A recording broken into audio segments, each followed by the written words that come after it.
Could your kitchen be the reason behind the constant family arguments? The right kitchen layout might be the key to building a harmonious and happy family. Well, after embarking on my journey as a Feng Shui consultant and auditing countless homes, I've seen all kinds of kitchen layouts. Through this experience, I've nailed down the 3 keys to creating a harmonious kitchen space. So in this video, I'll be sharing the 3 key things to look out for in a good Feng Shui kitchen. But first, you might be wondering, what's the connection between your kitchen and your family's well-being? Well, I can tell you first that the kitchen is one of the most important spaces we examine in a Feng Shui audit, especially for the woman of the house.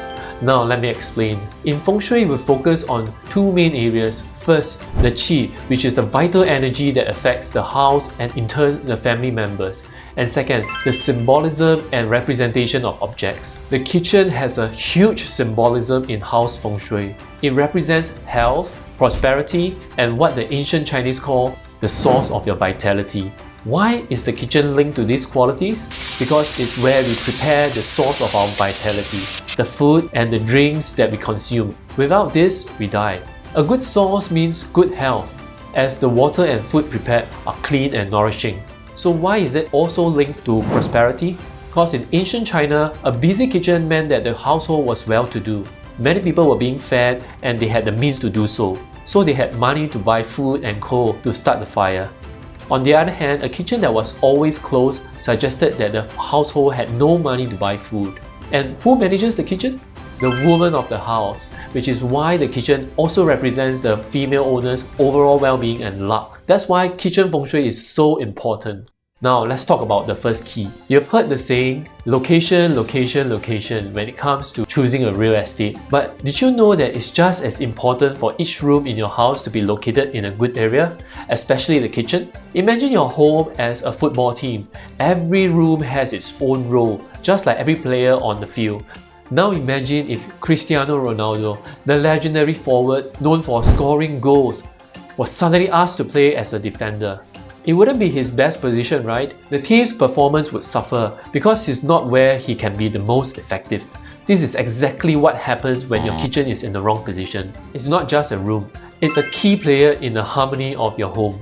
So here are some guidelines for the kitchen's location. Avoid choosing a layout where the kitchen is the first area you see when you enter the front door. The front door is the most important feature of your house. It's where the Qi enters. We need this energy to stay stable and not get disrupted by the kitchen's energy.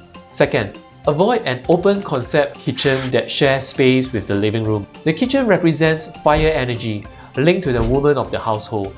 The living room represents metal energy, linked to the male owner. When these 2 energies share the same space, they clash, like fire melting metal. Just to clarify, while these spaces primarily affect the male and female owners, they do have implications for the whole family, so it's not just about one person.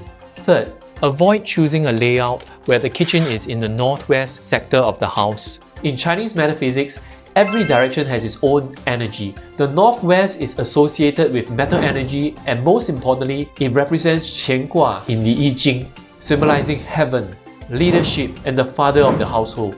We don't want the kitchen's fire energy to burn the metal energy or disrupt the harmony of this important sector.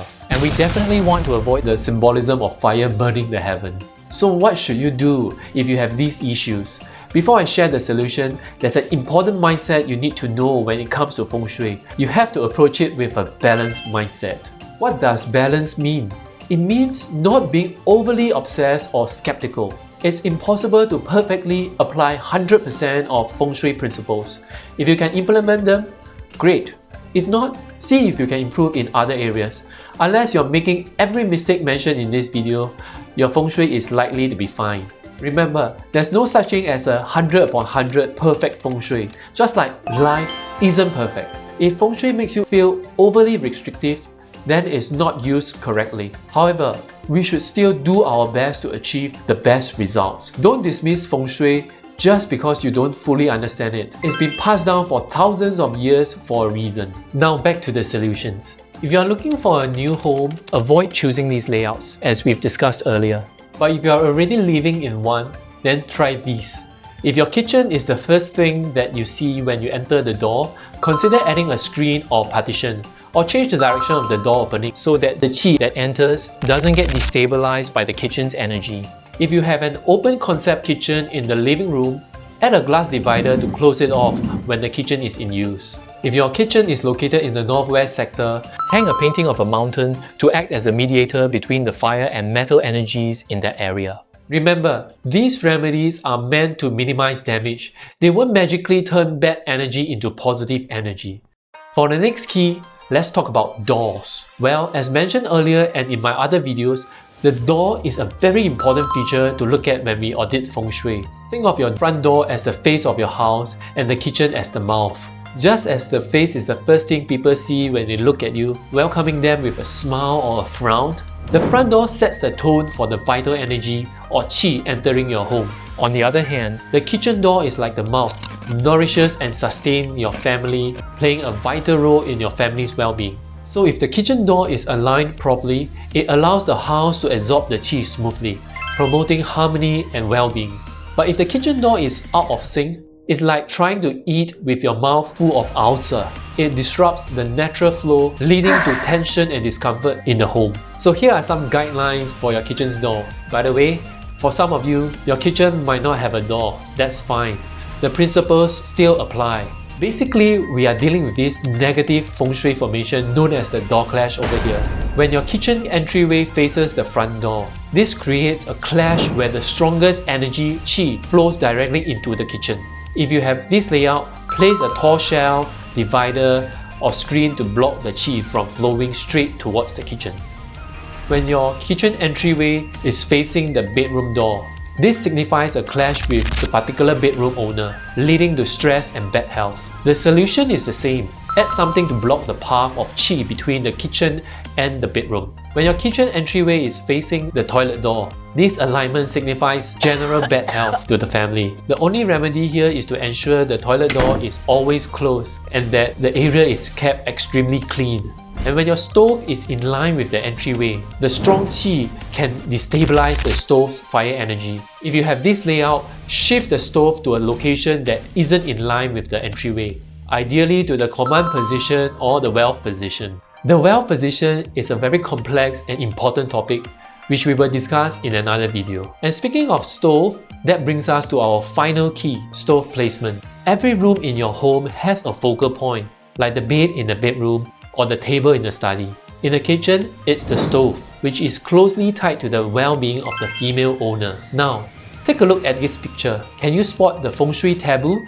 Well, you might have guessed it. The sink must not face the stove. This formation is the water-fire clash, which is a big taboo in Feng Shui. The kitchen symbolizes the source of vitality, linked to health, prosperity, and the female owner's energy. When the water faces the fire, it symbolizes the extinguishing of that vital energy, something we definitely want to avoid. A less impactful but still very important kind of water-fire clash occurs when the sink is beside the stove or when the stove is directly opposite the fridge. The cold from the fridge can reduce the heat from the stove, again affecting the health and prosperity of the family, especially the female owner. So what's the solution? Ideally, shift the stove to a better location. But if that's not possible, place a plant next to the stove as a mediator between the fire and water energies. Also, the stove should have a solid wall behind it, symbolizing strong support. Avoid placing your stove on an island, as this symbolizes having no support and being left to handle things alone. Also, avoid placing it against a window, as this symbolizes instability, like wind from outside, weakening the fire energy and making it unstable. By focusing on these three key aspects of your kitchen's Feng Shui, you can enhance your home's overall health and wealth. Earlier, we talked a lot about doors, and I mentioned that they are one of the most important features in your home's Feng Shui. Even if your kitchen is perfectly laid out according to everything I've shared in this video, if your front door Feng Shui is terrible, good qi won't even make it into your home. So make sure to watch this video where I explain how to Feng Shui your front door for good qi and good luck.